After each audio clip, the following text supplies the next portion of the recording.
ప్రభునందు దేవుని బిడ్డలారా, మరి ప్రభు అయిన యేసుక్రీస్తు నామములో మీ అందరికీ వందనాలు, శుభాలు మీకు తెలియపరుస్తున్నాను. దేవునిరా బాగున్నారా? దేవుడు ఆయన కృపను బట్టి మనల్ని ఇంతవరకు కాపాడుతూ ఆయన నడిపిస్తున్నాడు. మనము ఆయనకి ఎక్కువగా లోబడకపోయినా, భయపడకపోయినా, ఆయన చిత్తము అనేకసార్లు తొలగిపోయినా, మన యెడల ఆయన ప్రేమను, మన యెడల తన కృపను మరి ఉంచుతూనే నడిపిస్తూనే ఉన్నాడు. మనం ఎంతగానో కృతజ్ఞత చెల్లించాలి. దేవునిరా, మనము శ్రమ దినాలు, మరి గుడ్ ఫ్రైడే, ఈస్టర్ దినాల్లో మనం ఉన్నాము. అయితే ఈ దినాల్లో మనం ఎక్కువగా ధ్యానించేది ఏంటంటే గెత్సెమనే తోటలో యేసు ప్రభు చేసిన ప్రార్థన. దేవునిరా, మీరు శోధనలో ప్రవేశించుకున్నట్లు మీరు మెలకువ కలిగి ప్రార్థన చేయండి. మనము శోధనలో ప్రవేశించకుండా ఉండాలి అంటే మెలకువ కలిగి ఉండాలి. మీరు శోధన సహించు నరుడు ధన్యుడు. మారు మనసు పొంది బాప్తీసం తీసుకుని దేవుని బిడ్డలుగా కొనసాగుతూ ఉండగా సాతానుడు ప్రతిరోజు కూడా ఒక వ్యక్తిని శోధిస్తూనే ఉంటాడు. అది శోధన అనేది ఆయా రీతులుగా ఉంటాయి. ఒకటి చింత, వేదన, కలవరము, భయము, ఇవి కూడా సాతానుడు శోధించటమే. రెండవది శ్రమలు, నిందలు, అవమానాలు, గాయపరచబడటం, ఇతరులు నీకు వ్యతిరేకంగా లేవటం, ఇవన్నీ కూడా శోధనలే. మనము వీటన్నిటినీ జయించాలి అని అంటే మనము ప్రార్థన ఎక్కువగా చేయాలి. దేవునిరా, యేసు ప్రభు ఆయన ముందుగానే మరి గెత్సెమనే తోటలో ఆయన ప్రవేశించిన దగ్గర నుండి ఆయన ఎంతగానో చెమట రక్తముగా మార్చబడినంతగా ప్రసవ వేదనతో ఆయన ప్రార్థన చేస్తున్నట్లుగా మనం చూస్తాము. కానీ యేసు ప్రభు శిష్యులు పేతురు, యోహాను, యాకోబు యేసు ప్రభు సమీపంలో ఉన్నారు. కానీ యేసు ప్రభు ముమ్మారు లేపాడు, మీరు శోధనలో ప్రవేశించుకున్నట్లు మెలకువ కలిగి ప్రార్థన చేయండి. దేవునిరా, చాలామంది మనము ప్రార్థన నిర్లక్ష్యం చేస్తున్నాం. ఆయనతో సహవాసం విషయంలో నిర్లక్ష్యం చేస్తున్నాం. కాబట్టే మనము శోధనలో ఓడిపోతున్నాం, కొట్టుకుని వెళ్ళిపోతున్నాం. దేవునిరా, అన్నిటికంటే శోధన ఏంటంటే దేవునితో ఎడబాటు అనే మాట. యేసు ప్రభు 33 సంవత్సరాలు ఉన్నాడు, కానీ ఎప్పుడు కూడా తండ్రితో ఒక్క క్షణము కూడా ఆయన ఎడబాయలేదట. మీరు తండ్రి, నీ చిత్తమైతే ఈ గిన్నె నా యొద్ద నుండి తొలగించు అని ప్రార్థన చేశాడు. దేని నిమిత్తమయ్యా అంటే ప్రార్థన. ఆ గిన్నె ఏంటయ్యా అంటే అని కాదు, నాకు ముళ్ళ కిరీటము ఆ శ్రమను అనుభవించకుండా నాకు సహాయం చేయి, లేకపోతే సిలువ వేయబడకుండా ఆ శ్రమ నేను అనుభవించలేను, లేకపోతే ఆ కొరడా దెబ్బలు నేను అనుభవించలేను, ఆ నిందలు అనుభవించలేను, దాని నుండి తొలగించు అని కాదు. యేసు ప్రభు అందరి పాపములు, దోషములు ఆదాము నుండి యేసు ప్రభు రాకడ వరకు మనుషులందరూ చేస్తున్న పాపములు, మరి చేసిన పాపములు, చేస్తూ ఉన్న పాపములు, చేయబోతున్న పాపములన్నీ కూడా యేసు ప్రభు మీద మోపబడినప్పుడు మరి ఆయన పాపిగా మార్చబడబోతున్నాడు. పాపిగా మార్చబడబోతూ ఉంటే పాపిని దేవుడు చేయి పట్టుకుంటాడా అంటే పట్టుకోలేడు. ఆయన చేయి విడిచిపెట్టేస్తాడు. దేవుడు పరిశుద్ధుడు. దేవుడు ఎప్పుడు కూడా పాపిని ఆయన చేర్చుకోలేడు. ఆయన వారిని చేరదీయలేడు, వారికి సహాయం చేయలేడు. కానీ యేసు ప్రభు ప్రార్థన చేసిన ఆ రాత్రి ప్రార్థన ఏంటయ్యా అంటే తండ్రి నీ చిత్తం అయితే ఈ గిన్నెను ఆ తండ్రి ఏమండి చేతిలో నుంచి నేను విడిపోబోతున్నాను. అది యేసు ప్రభు యొక్క వేదన, బాధ. మనం ఎన్నిసార్లు అండి మారు మనసు పొంది బాప్తీసం తీసుకున్న తర్వాత ఎన్నెన్నో మార్లు మనము దేవునికి విరోధంగా బ్రతికాం, దేవునికి వ్యతిరేకంగా జీవిస్తూ వచ్చాం. మీరు ఎప్పుడు ఒక్క పాపము ఆదాము దేవుడు తినవద్దన్న పండు తినటం వల్ల దేవుని యొద్ద నుండి అతడు వైదొలగాల్సి వచ్చింది. మీరు ఎప్పుడైనా దేవుని సన్నిధిని అతడు పోగొట్టుకున్నాడు. ఏదైనా తోటలో నుంచి బయటికి వెళ్ళగొట్టబడ్డాడు. మనము కూడా అనేక సార్లు మనం చేసిన పాపాన్ని బట్టి, దోషాన్ని బట్టి మనము కూడా దేవుని యొక్క సన్నిధికి మనము దూరంగా బ్రతుకుతున్నాం. దేవుడు అనేక సార్లు దేవునిరా ఈ సమయంలో మనము ప్రార్థన చేస్తున్నామా? మన జీవితానికి ప్రార్థన ఎంతో అవసరం. ఏమండి, మనము పరలోకానికి వెళ్ళాలన్నా, ఇహలోకంలో జయ జీవితాన్ని పొందాలన్నా, అలాగే మన జీవితాల్లో మన కుటుంబంలో సమస్యలు పరిష్కారం అవ్వాలన్నా ప్రార్థన ఎంతో అవసరం. ఒక ఆమె చెప్పింది, అయ్యగారు నేను 4 గంటలు నేను ప్రార్థన చేస్తా, ఇంకా 5 గంటలు చేయాలని నా ఆశ. ఒక ఆమె చెప్పింది 8 గంటలు నేను ప్రార్థన చేస్తానయ్యా, దేవుని సన్నిధిలో గడుపుతాను ప్రతిరోజు. నేను అది ఒక వాడుకగా నేను చేసుకున్నాను. బైబిల్ 2 గంటలు చదువుతా, 4 గంటలు కాసేపు ప్రార్థన, దేవునికి నేను వ్యతిరేకంగా ఎలాగూ బ్రతుకుతున్నానో పరీక్ష చేసుకుంటాను. రెండవది స్తుతిస్తాను, కాసేపు విజ్ఞాపన చేస్తాను, కాసేపు యాచిస్తాను. ఈ 4 విధాలైన ప్రార్థనలు నేను ఎల్లప్పుడూ అనుదినము చేస్తున్నాను. దాదాపు 8 గంటలు, 4 గంటలు, చాలామంది 3 గంటలు ఈ విధంగా ప్రార్థన చేస్తున్నారు. ఎవరైతే ఎక్కువగా ప్రార్థన చేస్తారో, ఎక్కువగా దేవునితో సహవాసం చేస్తారో వారు పరిశుద్ధులుగా జీవించగలుగుతారు, శోధన జయించగలుగుతారు. దేవునిరా యేసు ప్రభు మరి శోధన జయించాడు. మనము జయిస్తున్నామా? మీరు ఎప్పుడైనా మనము దేవుని యొక్క సన్నిధిలో ఆ యొక్క చాలామంది శోధన సహించలేని వారుగా చిన్న చిన్న శోధనలకే పడిపోయిన వారు ఉన్నారు. ఏదైనా తోటలో ఆదాము అవ్వలు ఒక పండు అనే శోధన వారి ఎదుటికి రాగానే వారు పడిపోయారండి. అలాగే దేవుని కయ్యూను హేబేలు, దేవుడు మా తమ్ముడు అర్పణ దేవుడు అంగీకరించాడు, నా అర్పణ దేవుడు అంగీకరించలేదు.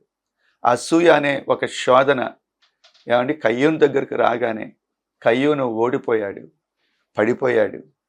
మీరు ఎప్పుడైనా మన యొక్క జీవితంలో దావీదు మహాభక్తిపరుడే, తన ఎదుటికి ఒక స్త్రీ తన ఎదుటికి వచ్చింది. ఆ శోధన ఒక స్త్రీ రూపంలో వచ్చింది, కానీ దావీదు పడిపోయాడు, తన సాక్ష్యాన్ని పోగొట్టుకున్నాడు. దేవుని నామానికి ఏమండి ఆ యొక్క అవమానపరిచే విధంగా దావీదు ఆ శోధన ఎదుట పడిపోయినట్లుగా మనం చూస్తాము. దేవునిరా బాప్తీసం ఇచ్చి యోహాను కూడా మరి అన్నీ బాగున్నప్పుడు ఇదిగో ఏమండి దేవుని గొర్రెపిల్ల, నా వెనుక వచ్చువాడు నాకంటే శక్తివంతుడు, ఆయన చెప్పుల వారు విప్పుటకైనను నేను పాత్రుడు కాదు అని చెప్పబడ్డాడు. కానీ చివరికి చెరసాల్లో వేయబడిన తర్వాత రాబోతున్న మెస్సయ్యవు నీవేనా, ఇంకొకరి కొరకు మేము కనిపెట్టాలా అని బాప్తీసమిచ్చు యోహాను యేసు ప్రభు దగ్గరికి దూతను పంపాడట. బాప్తీసమిచ్చు యోహాను గురించి ఏమండి నువ్వు కదులుతున్న ఒక రెల్లును పోలి ఉన్నావు అని అంటాడు. మీరు ఎప్పుడైనా శ్రమ, నింద, బాధ వచ్చిన వెంటనే చాలామంది పడిపోయారు. ఏమంటే అన్నీ బాగున్నప్పుడు బాగానే పాటలు పాడారు, బాగానే విశ్వాసము కలిగి జీవించారు. మీరు ఎప్పుడైనా మన జీవితాల్లో మనం ఎలా ఉంటున్నాం? యోబు కూడా మనలాంటి మంచి భక్తిపరుడే, యథార్థవంతుడు.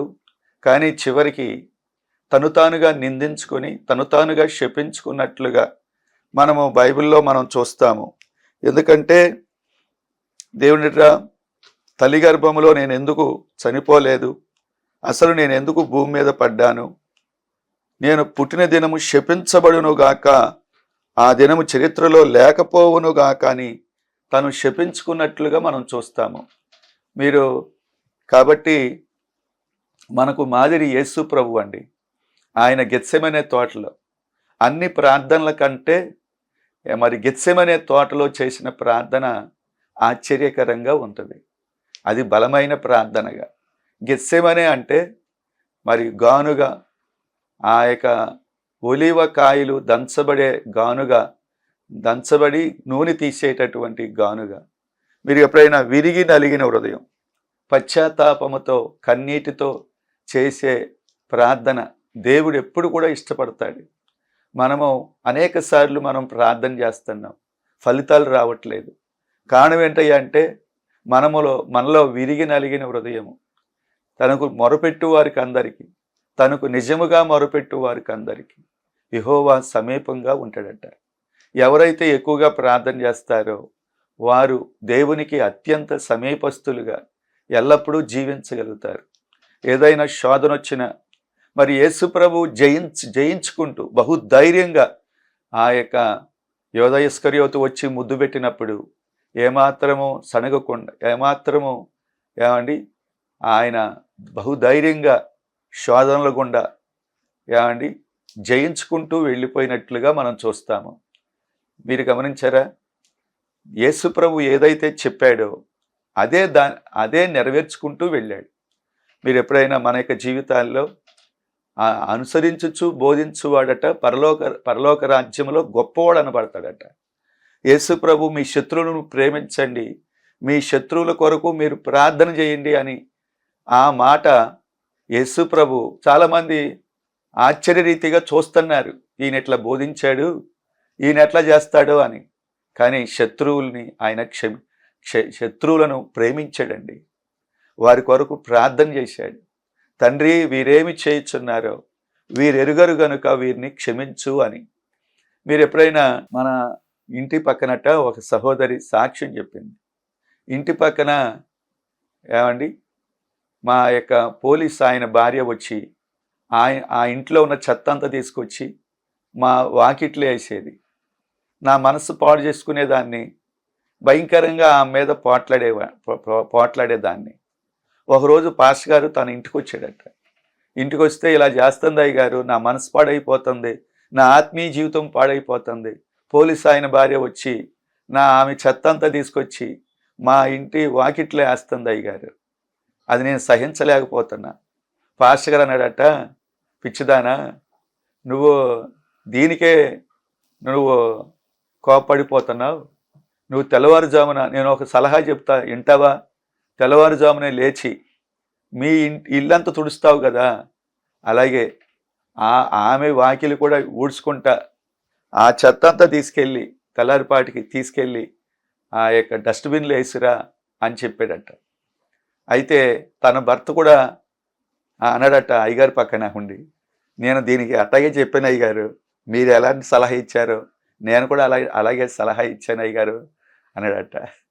దేవుడట చివరికి ఆమె 2 రోజులు 3 రోజులు తన వాకిలితో పాటు ఆమెకుండా వాకిలి కూడా ఆమె పడేసిన చెత్త అంతా తీసుకెళ్ళి డస్ట్బిన్లో వేయటం మరి ఆమె చూసింది. ఆమె ప్రేమగా పలకరించటం. చివరికి ఏం జరిగిందయ్యా అంటే, ఇదిగో అమ్మా, మీరు ఏ సంఘానికి వెళ్తున్నారు, నేను కూడా వస్తాను ఆ సంఘానికని 3 వారాలు అయిన తర్వాత ఆమె వెళ్ళే సంఘానికి ఆమెను కూడా తీసుకుని వెళ్ళిందట. చివరికి ప్రతి ఆదివారం బిర్యానీ ఆమె వండి వీళ్ళకి ఇవ్వటం మొదలైసిందట. మనం ఎంత గొప్ప దేవుడండి. శత్రువులను మనము ప్రేమించాలి, వారి కొరకు మనం ప్రార్థించాలి.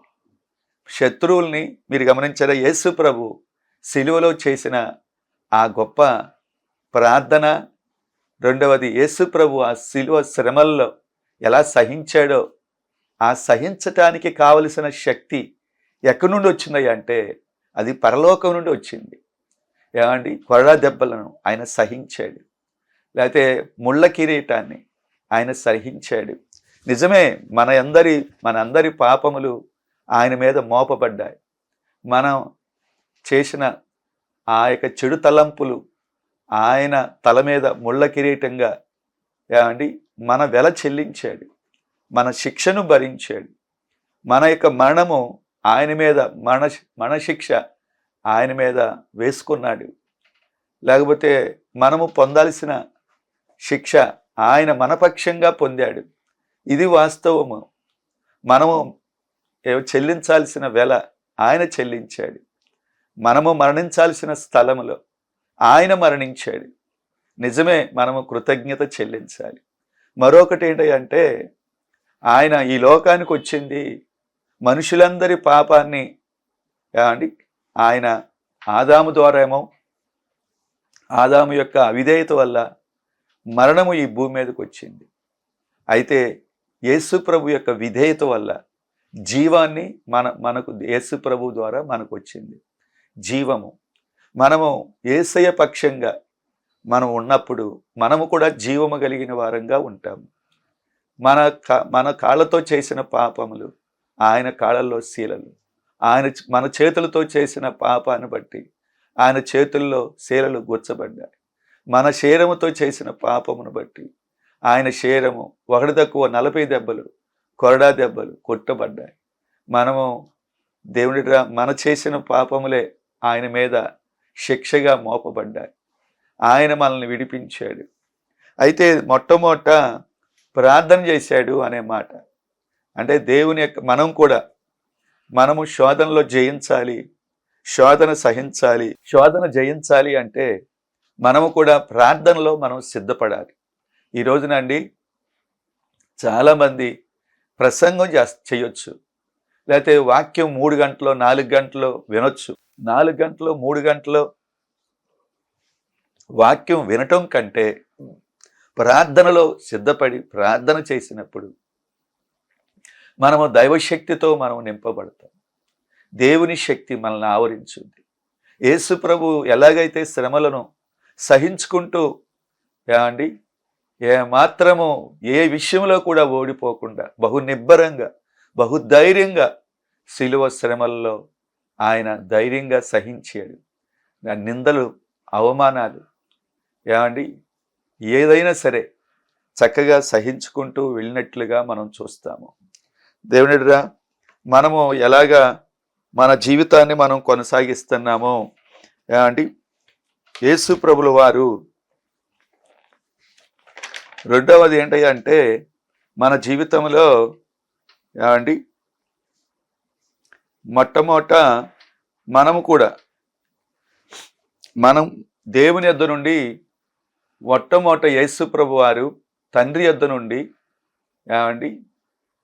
తను దూరం కాకూడదు, ఎల్లప్పుడూ తండ్రితోనే నేను ఉండాలి అనేది యేసు ప్రభు యొక్క ఆశ, కోరిక.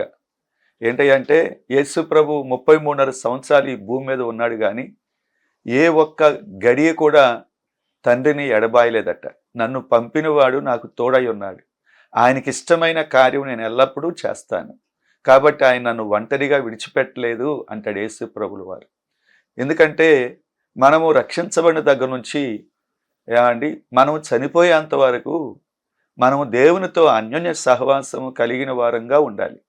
తండ్రి అయిన దేవుడు యేసు ప్రభుల వారిని మనకు బహుమానంగా ఇచ్చాడు. తండ్రి అయిన దేవుడు మరి పరిశుద్ధాత్మను మనకు బహుమానంగా ఇచ్చాడు. యేసు ప్రభు దేని కొరకయ్య అంటే మనల్ని పరిశుద్ధపరచటానికి, మనల్ని నీతిమంతులుగా చేయటానికి.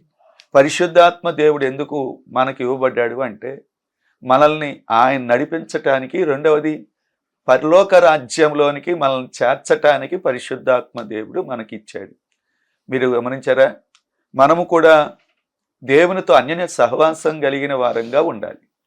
మనము మారు మనసు పొంది బాప్తీసం తీసుకున్న దగ్గర నుండి ఈ లోకాన్ని మనం విడిచిపెట్టేంత వరకు మరి తండ్రితో, కుమారునితో, పరిశుద్ధాత్మ దేవునితో మనం అన్యోన్య సహవాసం కలిగిన వారంగా ఉండాలి. మనం ఏ పాపమైనా మరి దేవునికి మనల్ని దూరం చేస్తుందేమో ఆ పాపాన్ని గట్టిగా ఒప్పుకోవాలి, విడిచిపెట్టాలి. సంసోను ఉన్నాడు అనుకోండి, సంసోను ఏమండి నాజీరు చేయబడినవాడు. ఏమండి దేవుని ఆత్మ బహుబలంగా ఆయన మీదకి దిగి వచ్చేది. ఒక యాజకుడిగా ఇశ్రాయేలు చేతిలో నుంచి, మరి శత్రువుల చేతిలో నుంచి ఇశ్రాయేలును రక్షించటానికి ఒక న్యాయాధిపతిగా మరి దేవుడే మరి సంసోనును పుట్టించాడు. కానీ సంసోను చివరికి ఒక అపవిత్రమైన లేకపోతే ఒక వ్యభిచార సంబంధమైన పాపంలో అతడు పడిపోయాడు. కనీసం ఆయన ఉన్నప్పుడు ఆయన అయ్యో నేను దేవునికి దూరం అయిపోతున్నాను, దేవుని ఆత్మ నన్ను ఎడబాసి వెళ్ళిపోద్దేమో అని తన పాపమేంటో తను గుర్తించి పశ్చాత్తాపడి ఉంటే బాగుండేది. ఎప్పుడట ఏడ్చి అతడు తన పాపాన్ని ఒప్పుకున్నట్లుగా, నేను విడిచిపెట్టేస్తానని అన్నట్లుగా దేవుని ఎదుట అతడు ప్రార్థించినట్లుగా మనం చూడం. ఎప్పుడు దాగోను గుడిలో ఆ యొక్క అందరూ కూడుకున్న ఆ స్థలములో ప్రభువా నన్ను ఒకసారి జ్ఞాపకం చేసుకో అని దేవుని ఎదుట అతడు ఏడ్చినట్లుగా మనం చూస్తాము. మనం ఏడ్చేది ఎప్పుడయ్యా అంటే పాపము మనల్ని ఏలుబడి చేస్తూ ఉంటే, అయ్యో ఈ పాపము నన్ను దేవునికి దూరం చేస్తుందేమో, ఈ పాపమును నన్ను విడిపించు అని ప్రార్థన చేయవలసిన వాడు. మరి దేవుని మనము కూడా ప్రార్థించే వారంగా ఉండాలి. దైవ చిత్తానుసారమైన ఆత్మానుసారమైన దుఃఖము రక్షణార్థమైన మారు మనసును కలుగజేస్తాట. శరీర సంబంధమైన దుఃఖము మరణము, ఆత్మ సంబంధమైన దుఃఖము రక్షణార్థమైన మారు మనసును కలుగజేస్తుంది. మనము కన్నీరు గారుస్తున్నామా? దేవుడిరా, మనం ఇహలోకంలో ఏదో భర్త విషయమో, లేకపోతే భార్య విషయమో, పిల్లల విషయంలో, లేకపోతే ఉద్యోగం రాకపోతే, లేకపోతే పిల్లోడు ఆ విషయాలు ఈ విషయాలు మనము పట్టుకొని మనం ఏడుస్తూ ఉంటాము. కానీ అయ్యో నేను దేవునికి దూరం అయిపోతున్నానే, అయ్యో ఈ పాపం నన్ను ఏలుబడి చేస్తుంది, దాని నుండి నన్ను విడిపించు ప్రభు అని ప్రార్థించే వారంగా ఉండటం లేదు. కాబట్టి యేసు ప్రభు ఆయన ఏదైనా గెత్సెమనే తోటలో ఆయన ఎందుకు అది చెమట రక్తంగా మార్చబడింది, అంతగా ప్రసవ వేదన పడటానికి, అంతగా విరిగి నలిగిన హృదయంతో ప్రార్థించటానికి గల కారణం తండ్రితో ఎడబాటును అతడు సహించనందున ఆ విధంగా ప్రార్థించినట్లుగా మనం చూస్తాం. మనము ప్రార్థన చేస్తున్నామా? అతిక్రమను దాచిపెట్టువాడు వర్ధలడు, వాటిని ఒప్పుకొని విడిచిపెట్టువాడు కనికరించబడతాడు. తల్లి, మన యొక్క జీవితాల్లో తప్పిపోయిన కుమారుడు తండ్రిని విడిచిపెట్టిన తర్వాత ఆయన పశ్చాత్తాపడ్డాడు. కాబట్టి దేవుని రాకడ దినాల్లో ఉన్నాం. ఏ జామో, ఏ గడియో, ఏ గంటో ప్రభు రాబోతున్నాడు. దేవుని వాక్యాన్ని చదవటం, ప్రార్థన చేయటం. ఒకటి ప్రార్థనలో వ్యక్తిగతమైన ప్రార్థన, రెండవది కుటుంబ ప్రార్థన, మూడవది సంఘ ప్రార్థన. చాలామంది వ్యక్తిగతమైన ప్రార్థన నిర్లక్ష్యం చేస్తున్నారు.